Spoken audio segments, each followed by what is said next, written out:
The Lawrence Public Library building is closed due to the pandemic, but that doesn't mean their work has stopped. Today, members of the 21st century journalism class at Lawrence High are talking to Heather Kearns, marketing coordinator for the Lawrence Public Library, about resources available to the community and ongoing work being done by the library.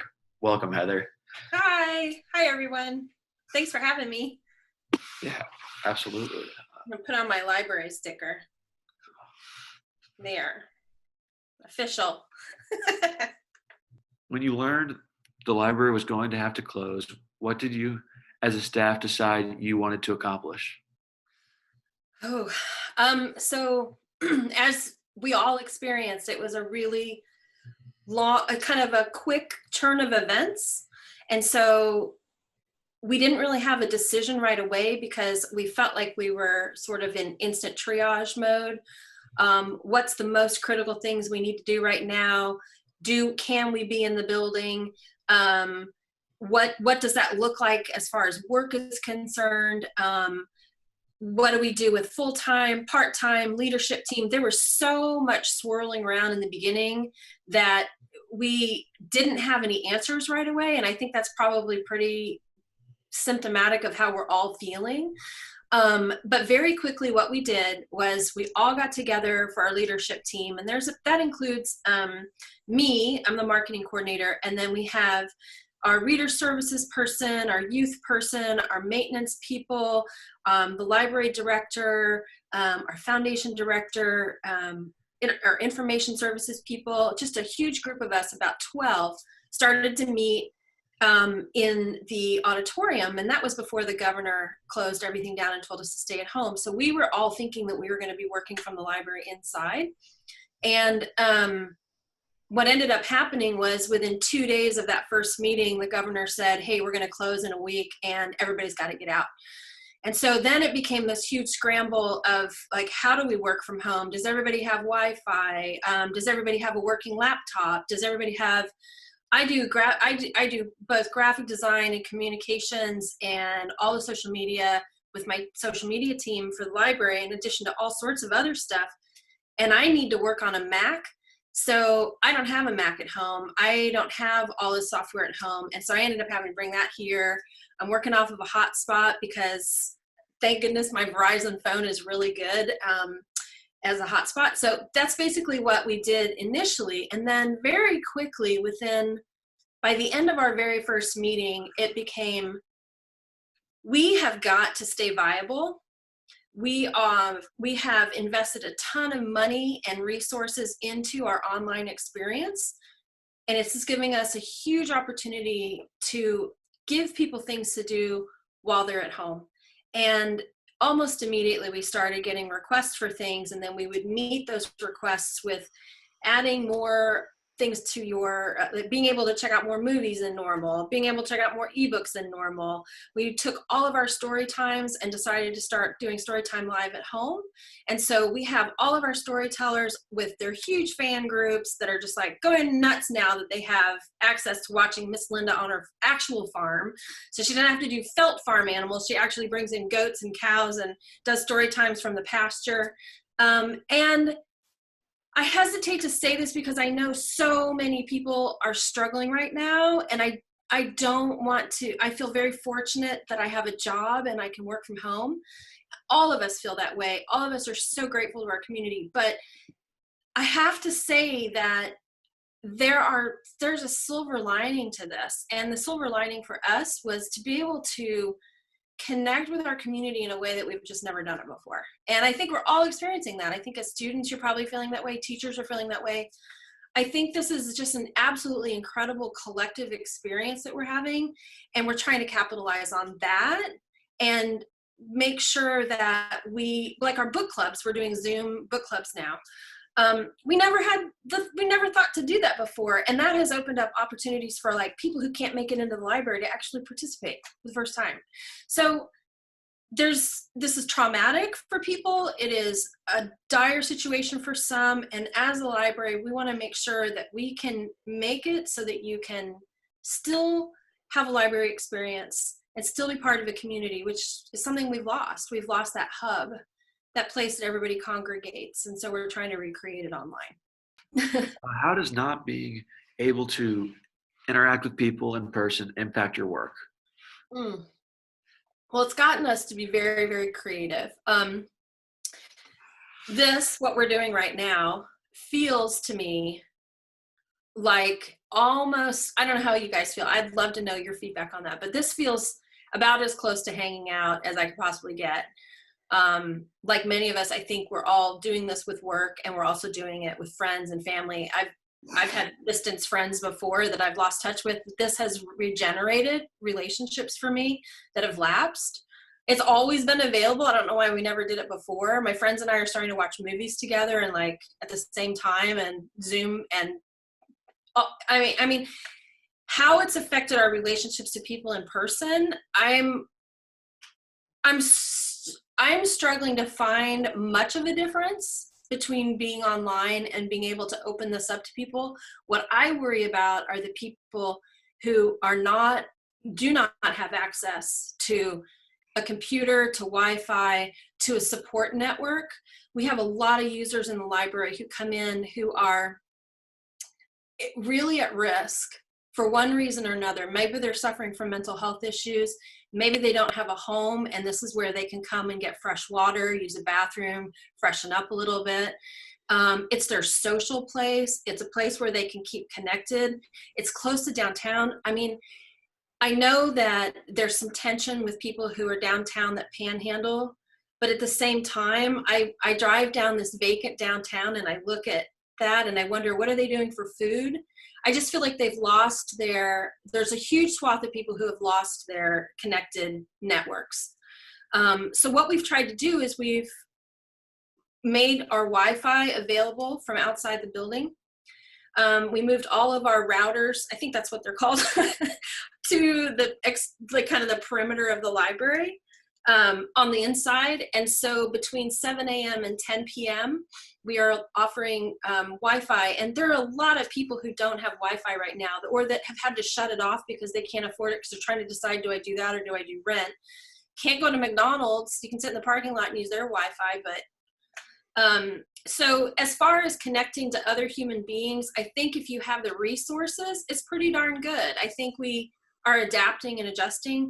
I just worry about students, children at risk, adults at risk, families that are struggling with their incomes and have to make those tough decisions between food and internet, which is their lifeline. I really worry, and I think that's a huge challenge for us as libraries of how to move forward. If this doesn't end anytime soon, I think the next big thing that we need to start talking about is accessibility in a new way. We thrive on being as accessible as possible, and what happens when you don't have access to technology?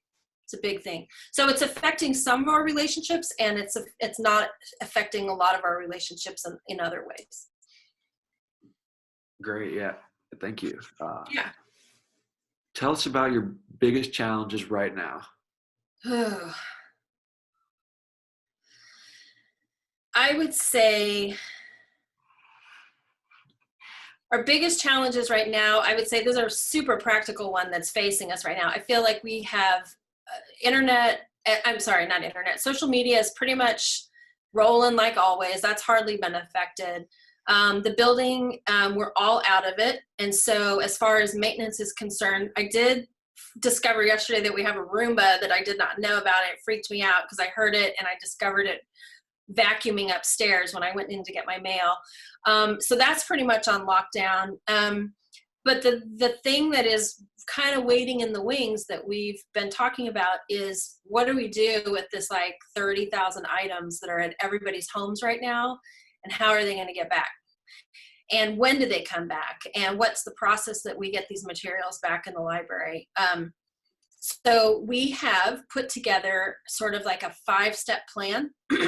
One is stay at home. Nobody's allowed in the building. What do we do? How do we integrate? How do we start rolling back in? And then the next phase is, if the governor says, yes, you can go back into the library, but it's closed to the public, there's a phase for that. And so we're talking about doing drive-by holds, where you can come through the back of the library and we'll get your holds out to you and we'll take your items, and then we're going to quarantine our items. And we haven't figured out quite yet how that's going to work, but we might use our auditorium.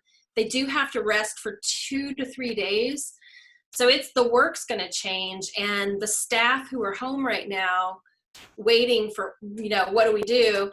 I think their work might end up being in a different capacity. So our huge challenge right now is a very practical one. We're faced with all these sort of theoretical challenges, and we're doing the best we can trying to predict and be proactive about the future.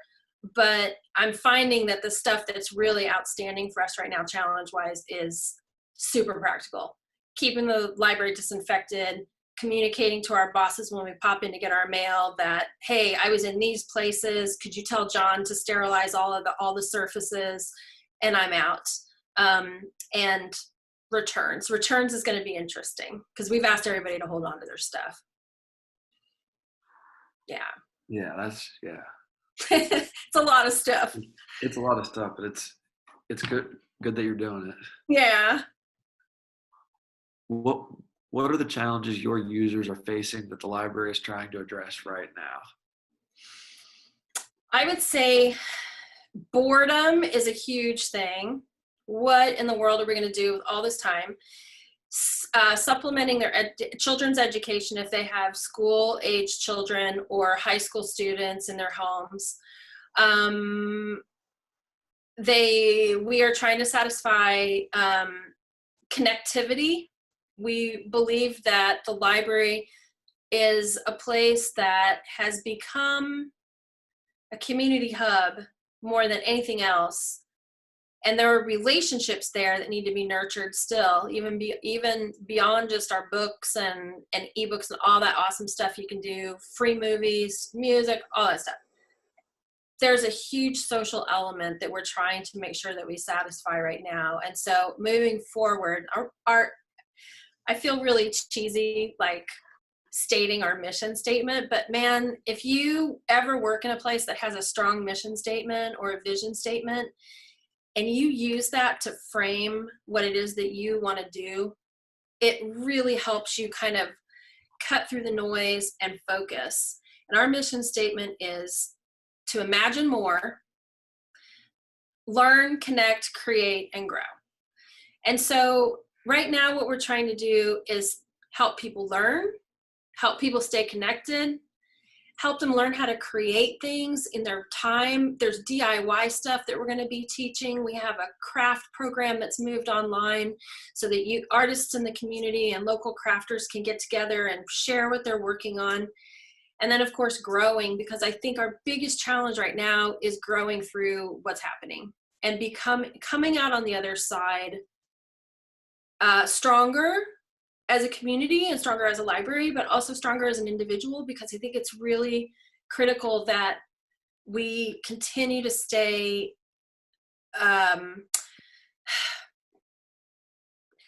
focused on the fact that with all of the awful news that's out there, what really hasn't gone away in all of this is that I think Lawrence is a really strong community, and I think it really needs to be nurtured right now.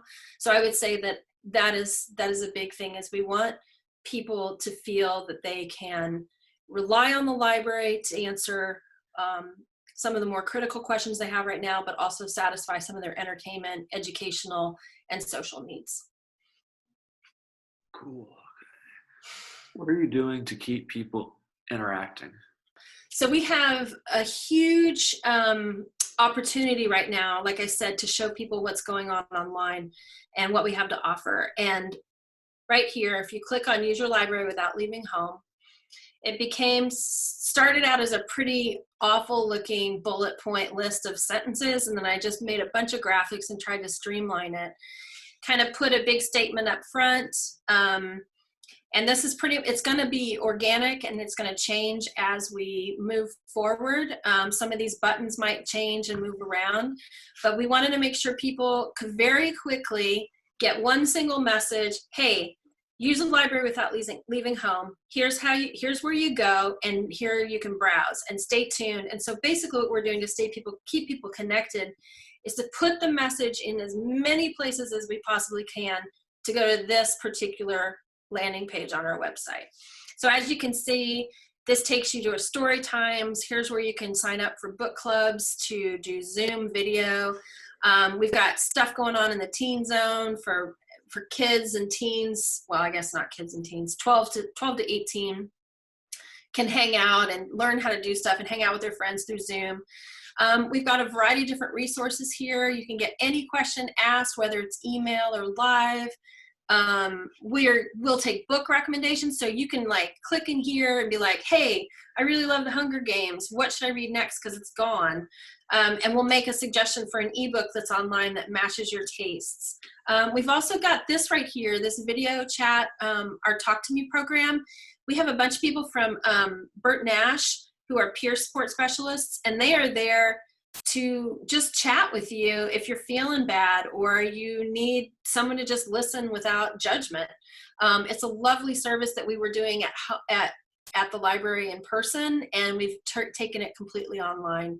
Then of course our social media is booming right now. Our social media went up like 250% in follows and in interactions, and it's just blowing up. It's awesome. Like we gained like 100 new followers on our Instagram last week. It was crazy. And then of course, here's all the stuff you can do online.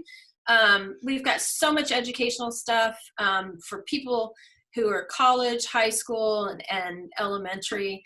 And then this is probably one of the biggest things that we've done is we want to be a hub for things that you can do if you're struggling. So you've got all of these resources here, and then as new stuff comes to us, we'll go ahead and add it here. We just want to help people quickly link to things in the community that they might need.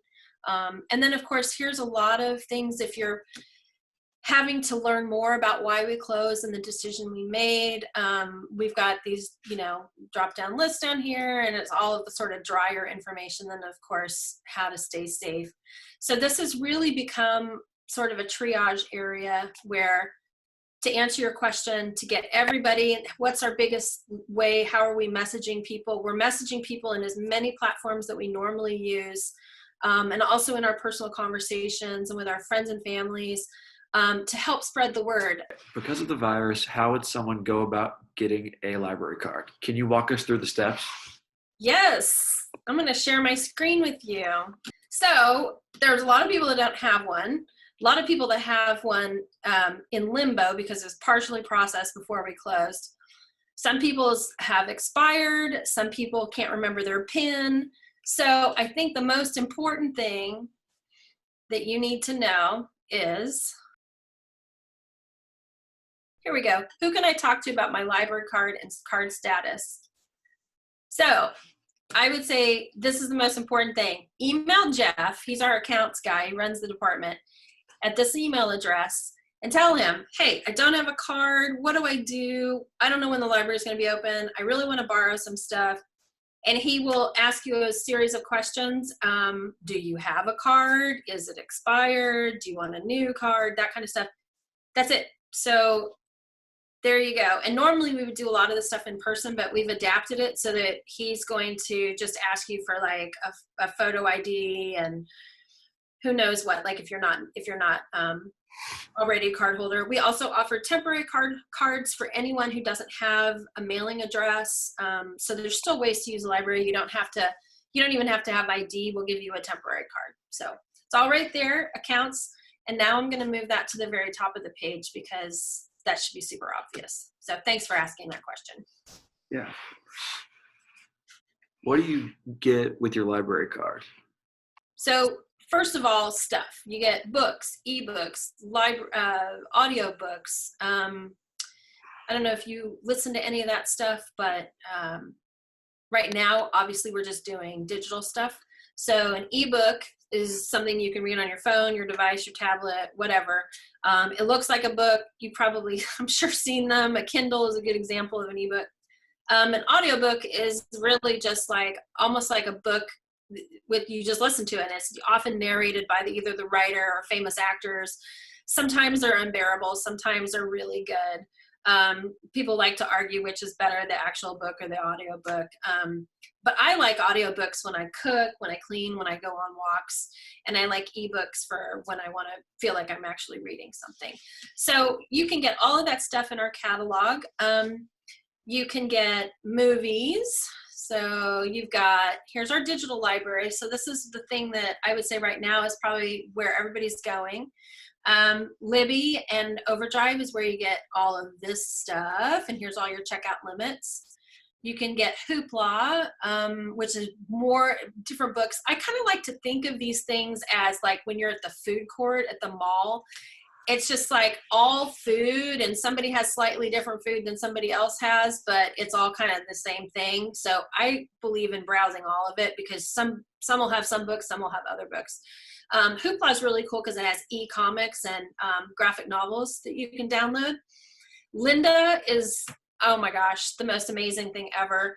You can, I don't know, are you guys familiar with Lynda? I will skip it if you are. Well, and I was going to tell them, because I don't think they are, but I would highly recommend that you guys look at Lynda if you want to do stuff with, if you want to learn how to like, because you all have access to the Adobe suite right now. So if you want to learn how to use Photoshop or Illustrator better, yeah, or Premiere Pro, like any of those programs, they have the best tutorials on there. They're really, really good. And like basic, like starting point learning materials. So it's an amazing resource for you that it's free. It is. It's so expensive, and it's literally like, we've had, there's one person I can remember who was like, went through, got a card, got on Lynda, and was able to get some skills that this job that they wanted to have was asking for. And I remember it was like Excel, and she was like, I don't know anything about Excel. I'm terrified of it. And I was like, get on Lynda and take a couple courses. It's taught by an actual Excel expert. And the thing that I love is that as the person talks, it's recorded in text, and so you can find where you were last and you can copy paste stuff. It's annotated. It's so great. And she ended up, I don't know, spending like 3 or 4 months taking Lynda tutorials, and then she felt super confident applying for this secretarial position, and she got the job. And she's like, I can do my job now because I took these free classes. So the thing that I use it the most for is like when I was tasked with, hey, build a new library webpage, I was like, I've never done that before in my life. So I took a bunch of Lynda classes, like from web developers that were like, well, learning about user experience, UX, learning about how information is organized, all of that stuff that was just way over my head. And with the team, I did not single-handedly do it, but man, Lynda helped out a lot with that too. So I can't recommend Lynda enough.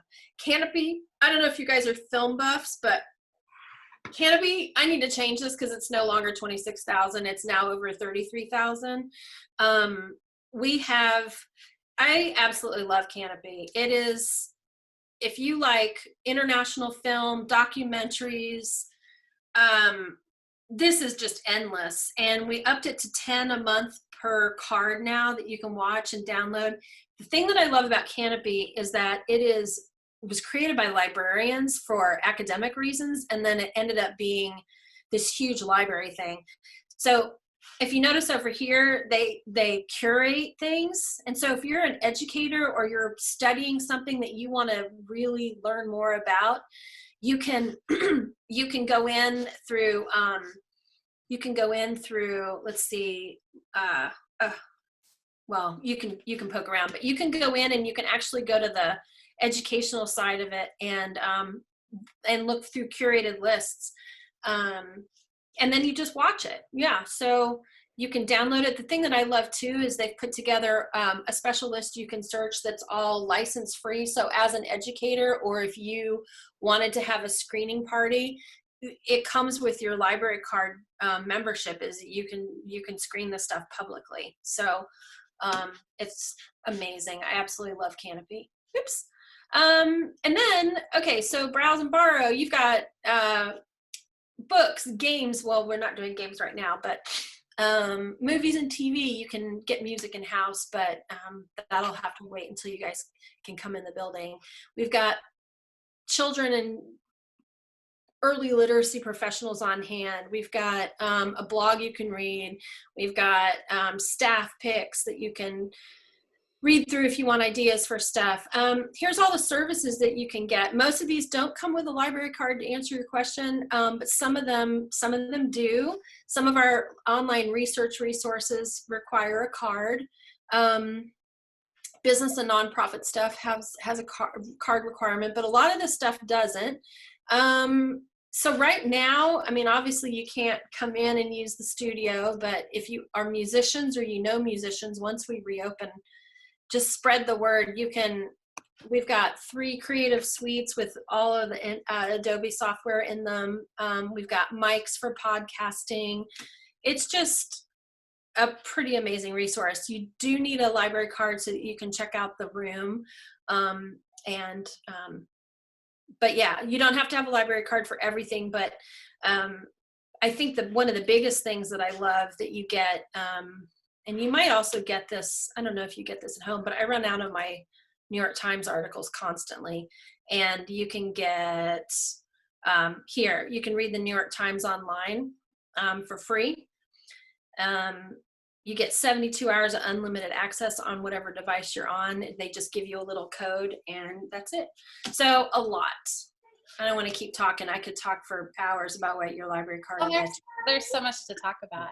I know that I think they have another class that they need to be able to allow them to get to, but okay. But we really appreciate your time, and maybe we'll want to like ask you some questions going forward, but this is so much good information to know, so thank you. Good. Oh, thanks so much. Hang in there, everyone. Come back to the library when we open. We'll let you take as much stuff as you want home.